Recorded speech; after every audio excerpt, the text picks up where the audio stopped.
meant to be.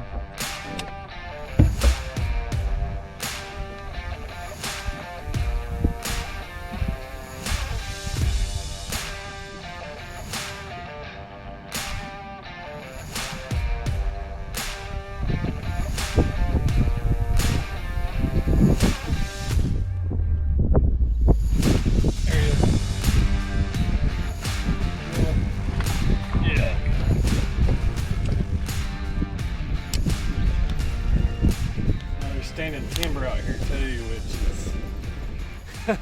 which gets kind of gnarly. I actually wrapped up 2 in timber fighting them during the tournament. This is a pretty good one here.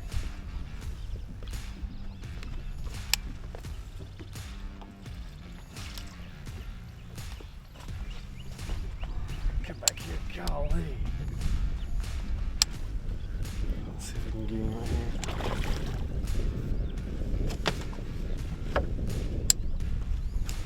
Not really hooked the best. Kind of hooked like in the top of the head.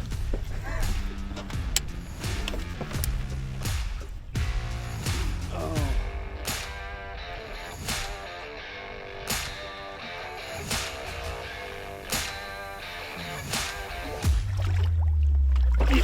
Yeah, baby. Woo! Look where he's hooked. So he just obviously slapped at it. Got hooked right there, literally in the eye, but he's okay. We'll just pop it out real quick. There we go.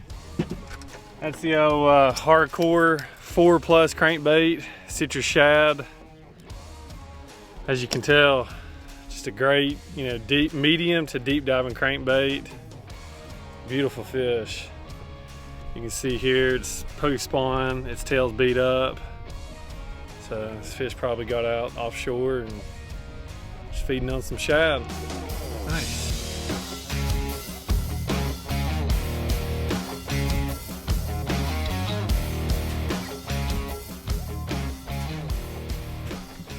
All right, guys, let's kind of give you all the rundown on my setup here for my offshore cranking. Like I said earlier, it's the hardcore crank 4+. And this bait will dive 12 to 15, 16 foot of water, which is perfect for what we're doing today. Those fish, that school of fish is like sitting somewhere in like 13 to 14. So perfect diving depth for that. As far as the rod, reel, and line, this is very important, guys. I'm throwing a 711 I rod.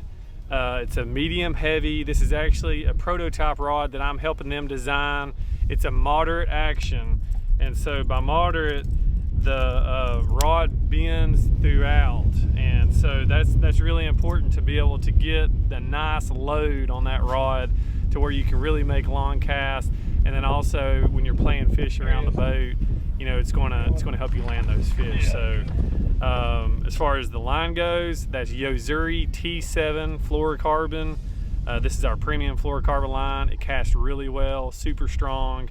And then I just pair that up with the Abu Garcia Revo STX 7-to-1 gear ratio. A lot of people think that's a little bit too fast for cranking, but that's what I love when I'm fishing offshore. 7-to-1, I can reel it really fast if I need to, but then there's some times that I slow it down as well. So that's definitely my favorite gear ratio, rod and line. So let's see if we can catch another one.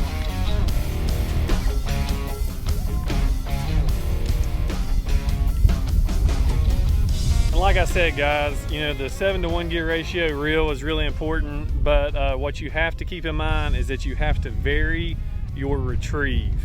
And by that I mean, there's sometimes that you really want to burn the bait and you're just turning that handle just as fast as it'll go. And then there's other times that you just want to, cast it out there and just kind of slow crank it back in. And then there's other times where I'll actually burn it and then I stop it, and I burn it and stop it. And so that's probably one of the most important things to keep in mind to trigger these fish offshore is you gotta just keep experimenting with the retrieve and figure out what they want. Every school is gonna be different.